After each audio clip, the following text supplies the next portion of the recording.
Shalom, saudaraku yang dikasihi dan diberkati Tuhan. Marilah kita siapkan waktu, kita mau merenungkan firman. Mari kita berdoa. Terima kasih ya Tuhan, karena Engkau selalu menyatakan kasih dan rahmat-Mu dalam hidup kami. Saat ini kami mau membaca, mendengarkan firman Tuhan. Kami sadar kami punya kelemahan, kami terbatas untuk memahami maksud Tuhan, dan karena itu kami memberi hidup kami untuk dituntun oleh kuasa Roh Kudus, agar supaya kami mengerti apa yang Tuhan maksudkan dan kami dimampukan untuk melakukannya dalam hidup kami. Dalam nama Yesus kami berdoa. Amin. Saudara-saudaraku yang dikasihi dan diberkati Tuhan, bacaan hari ini terdapat dalam Lukas 24 ayat 10 dan ayat 11. Lukas 24 ayat 10 dan ayat 11 berkata demikian.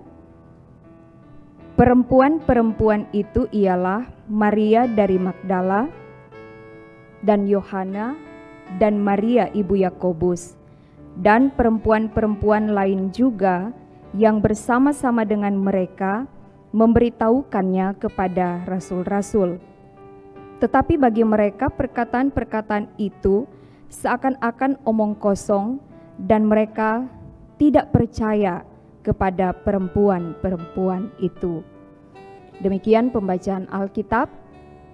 Saudara-saudaraku yang dikasihi dan diberkati Tuhan, kehadiran saksi dalam satu perkara itu sangat penting, karena saksi akan membuktikan apakah satu perkara atau peristiwa itu benar-benar terjadi. Nah, dalam peristiwa kebangkitan Yesus, penginjil Lukas tapi juga penginjil lainnya menyebutkan atau mencatat bahwa para perempuan atau kaum perempuan menjadi saksi dari peristiwa kebangkitan Yesus. Secara khusus ayat 10 bacaan hari ini menyebutkan siapa perempuan-perempuan itu. Kita lihat di sini ada dua nama Maria.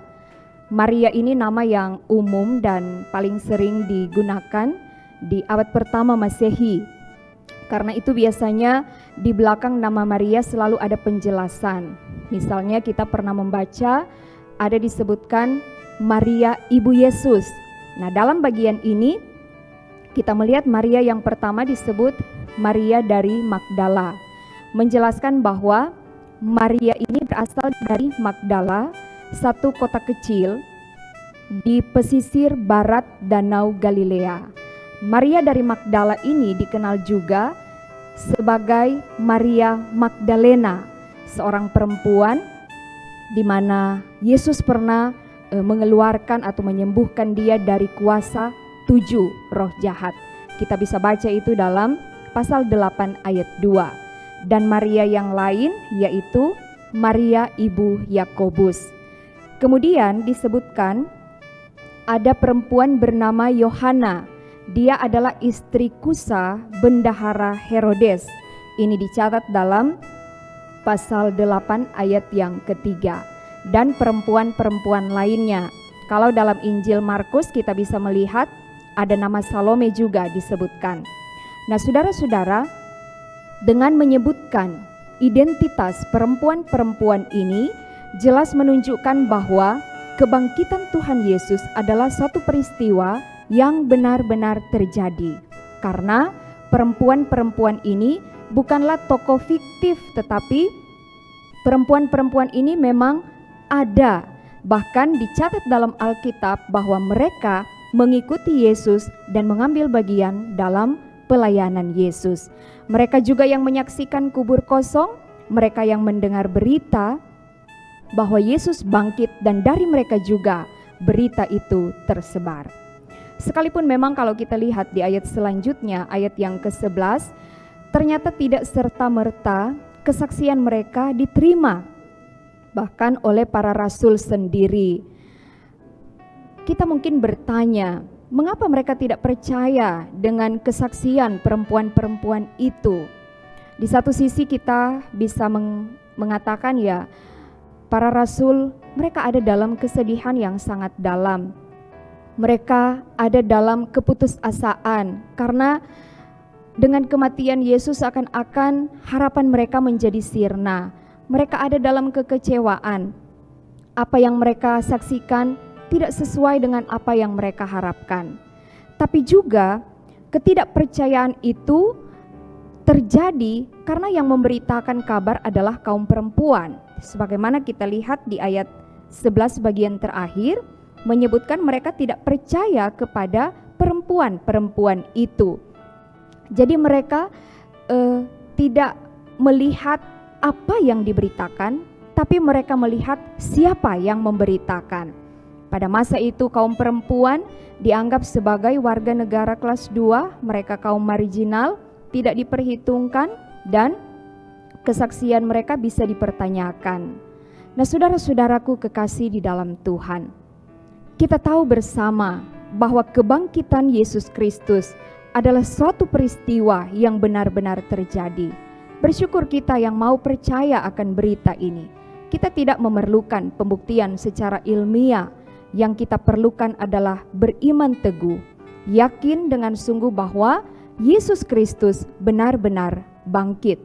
Oleh karena itu yang harus kita lakukan adalah belajar dari peran kaum perempuan ini. Kita diingatkan, jangan pernah ragu, jangan malu, apalagi takut untuk bersaksi tentang Tuhan. Tantangan pasti ada, sebagaimana juga yang dialami oleh para perempuan ini. Tetapi bukan penghalang bagi kita untuk tetap bersaksi tentang Tuhan.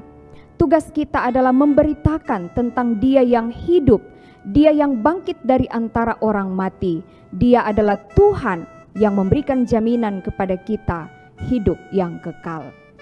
Kita mungkin akan berhadapan dengan tantangan, orang akan menolak pemberitaan kita, orang akan mengejek, orang akan menertawakan. Apapun keadaan itu, kita jangan pernah menyerah. Karena itu mari kita jaga kualitas hidup beriman kita. Karena kesaksian kita adalah lewat kata, tapi juga tindakan.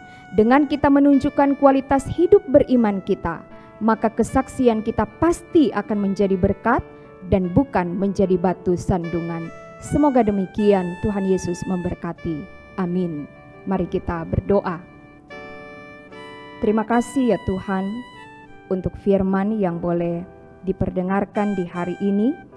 Biarlah kami semua yang telah mendengar firman akan tetap memiliki keyakinan yang sungguh bahwa benar Yesus bangkit, dan kebangkitannya memberikan semangat kepada kami untuk terus menjalani hidup bersaksi tentang Tuhan, mulai dari kehidupan keluarga kami masing-masing, dalam persekutuan, bahkan ketika kami ada di tengah masyarakat.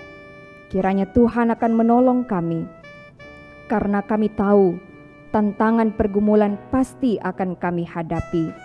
Kami yakin bahwa ketika kami melaksanakan tugas panggilan Tuhan, kami tidak melakukannya sendiri, tetapi pertolongan Tuhan menjadi bagian hidup kami.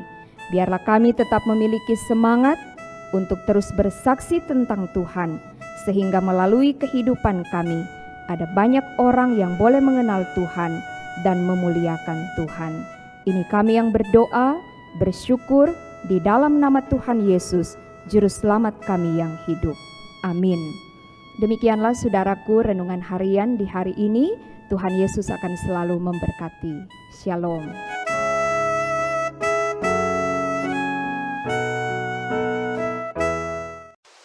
Jangan lupa subscribe channel Demi Bukit Moria Rike.